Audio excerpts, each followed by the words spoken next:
en algún momento de la vida hemos visto un animal muerto, ¿verdad? Está ahí el animal. Si pasamos un tiempo después, veremos restos. Y después, nada. ¿A dónde se ha ido esta vida? Parece que ha desaparecido, pero en realidad se ha repartido en forma de alimento y energía entre animales, insectos, microorganismos, en la tierra misma o en el agua y el aire. Ha cambiado de forma, pero sigue haciendo parte del tejido de la vida. Porque la vida sigue brotando, transformándose en cada muerte. Y de una muerte vengo a hablarles hoy, la de mi madre. Vengo a contarles la historia de cómo la aparente desaparición del cuerpo de mi madre alimentó mi vida de manera radical, cómo de allí nació algo. Yo tenía 32 años cuando mi madre se muere y el inicio de mi duelo está marcado por dos asuntos que me atravesaban en ese momento de manera muy profunda. El primero de ellos tenía que ver con que ella se muere de una enfermedad neurológica degenerativa. Y el recuerdo más próximo que me quedaba de ella era el de su cuerpo devastado. El cuerpo casi mineral en el que se convirtió. Yo me negaba a recordarla de esa manera.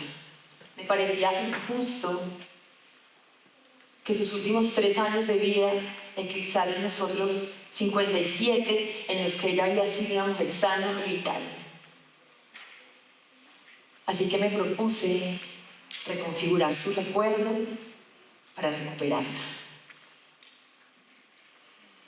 La segunda cosa que me pasaba, el segundo asunto que me atravesaba en ese momento, tiene que ver con que la mayor parte de mi vida, mi relación con mi mamá había sido muy tensa, distante, chocábamos mucho y fue precisamente a raíz de su enfermedad que volvimos a acercarnos.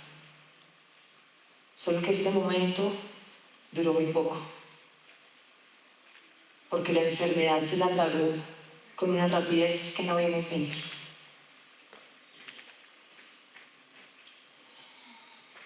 Tuvo que pasar una década para que yo pudiera descubrir que ese abismo, ese vaivén entre amor y rechazo, liberación y aprisionamiento que caracterizaba mi vínculo con ella, no era exclusivo de nosotras y que tenía incluso un nombre: la herida materna. Lo supe leyendo el libro de Bethany Webster. Ella dice que la herida materna es el dolor inconsciente heredado de madres a hijas en el marco de una cultura patriarcal que empuja a las mujeres a renunciar a sí mismas. ¿Cómo las empuja? A las madres se les exige que se entreguen ojalá por completo al cuidado de sus hijos y de toda su familia. Esto les genera un dolor. Este abandono de sí mismas les genera un dolor que normalmente ocultan las madres o lo reprimen. Y por su parte, a las hijas mujeres, desde que son muy pequeñas, se les pide que carguen o que se hagan cargo de ese dolor no procesado de sus mamás. Aunque se hereda de madres a hijas, todas las personas, en mayor o menor medida, sufrimos las consecuencias de esta herida. Ocurre, por ejemplo, cuando desde muy temprano aprendemos a reprimir nuestras emociones para parecer fuertes. nos han dicho que sentir es sinónimo de debilidad, pero es justo lo contrario.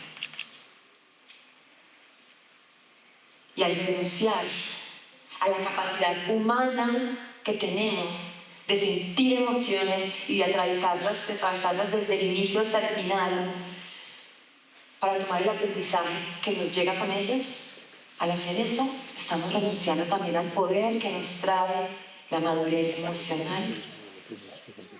Y es así como nos desconectamos de la brújula interior que nos guía en busca de nuestra verdad.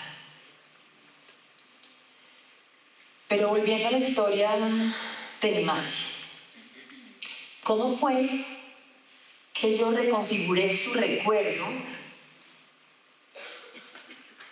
y en pleno duelo logré transformar todo ese dolor que tenía en algo que alimentara mi vida?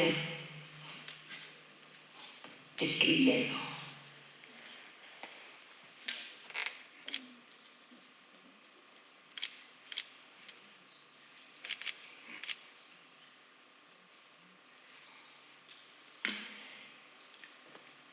Me lancé a probar una escritura profundamente conectada con mi sentir, con mis emociones, autorreferencial, visceral, íntima.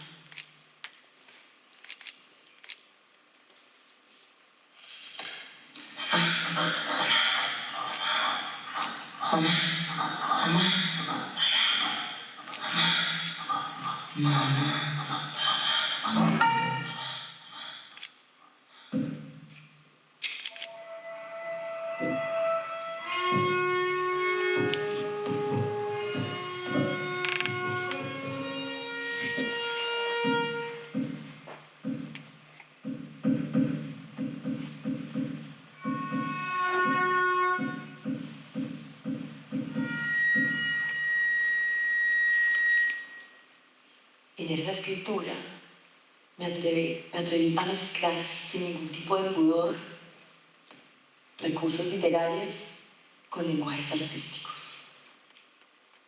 Yo quería darle vida a una literatura con la que yo venía soñando desde hacía varios años, en la que además de palabras pudiera utilizar dibujos, videos, fotos, sonidos y cualquier elemento que me ayudara a expresar lo que yo sentía. Así nació Retratos Vivos de Mamá, esta novela digital que empecé a escribir en 2013 y en la que me propuse ir al pasado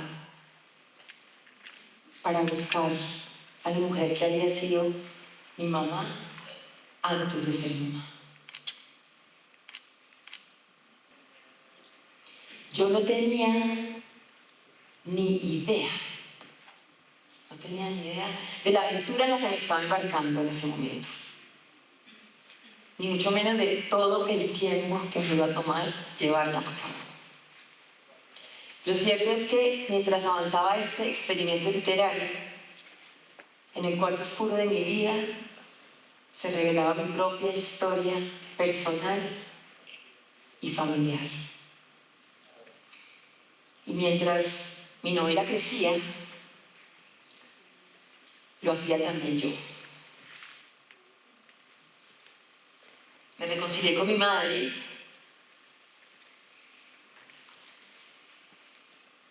Me convertí en artista, el gran sueño de mi infancia.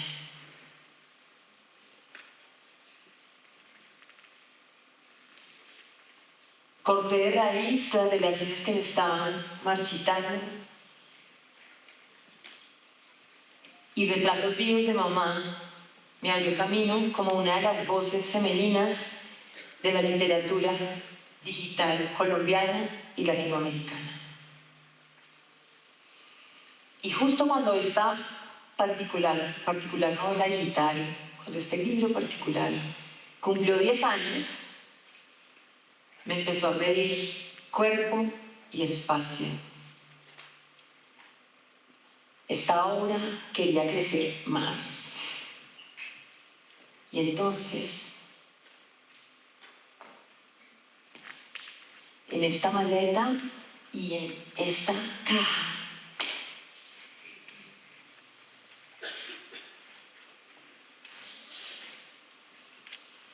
empaqué todo lo que quedaba por contar de esta historia.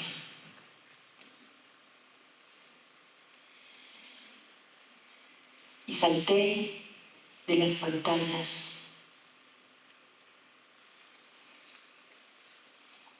para crear el libro vivo de mamá.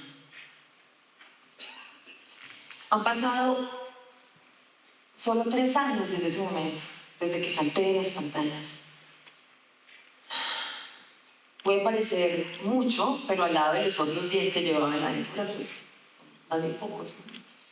Y en estos 3 años, Retratos Vivos de Mamá se ha expandido hasta convertirse hoy en una constelación literaria compuesta por la Escuela de Retratos Vivos de Mamá, con talleres, charlas y laboratorios de duelo y creación, y el libro de Retratos Vivos de Mamá, un libro que empezó siendo digital, como les mostré al principio, pero que se ha ido expandiendo, y como una matrioska, ahora sus capítulos se diluyen o se disuelven o se reparten a partir de un fanzine, una novela digital, una novela inédita que está buscando casa editorial y un libro vivo, el libro vivo de mamá.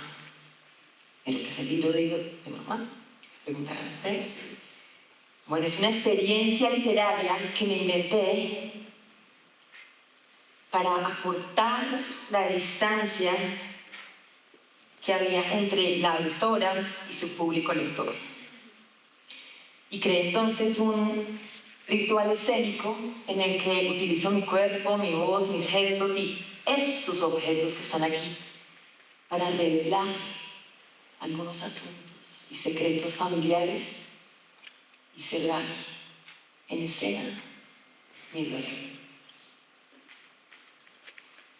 Con el libro vivo aprendí que el arte, al abrir espacios de encuentro y de decepción, es a la vez un puente que nos permite reconectar con lo que sentimos y un canal. En las primeras funciones del libro vivo, mi dolor reapareció junto al llanto. Y ahí, frente al público, me permití sentirlo todo. Y fue muy particular porque fue rodeada de personas desconocidas, como pude experimentar el calor de una energía íntima y compartida que se sintió todas las veces como un bálsamo. En cada función del libro vivo se abre un portal silencioso. Lo he sentido. Un portal en el que en compañía, gracias a eso que ocurre cuando la gente se reúne, los duelos y las heridas se encuentran, se reconocen y se abrazan para transmutarse.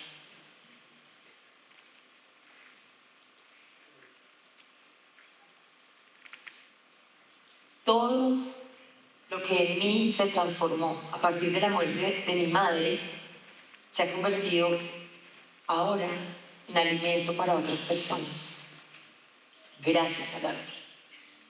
Y gracias al arte, Retratos Vivos de Mamá ya no es solo una obra literaria, ahora también es un lugar para la creación en el que los duelos se incuban al calor de nuestros sentires más profundos, para que la vida renazca y se exprese al fin en libertad. Contada de otra manera, la historia podría ser esta. La hija creó un nido para su madre muerta y allí la trajo de nuevo al mundo, esta vez en forma de libro. En ese mismo nido, la hija se acunó y renació hasta echar vuelo.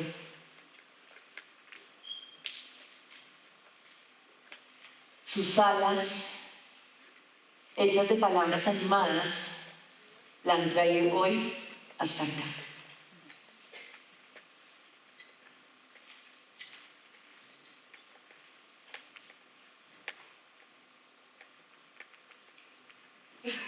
Los nidos, como los duelos, se construyen a partir de materia que ya no vive. Ramitas secas, pelos, telarañas, hojas. La naturaleza insiste en mostrarnos una y otra vez lo que a veces no queremos ver.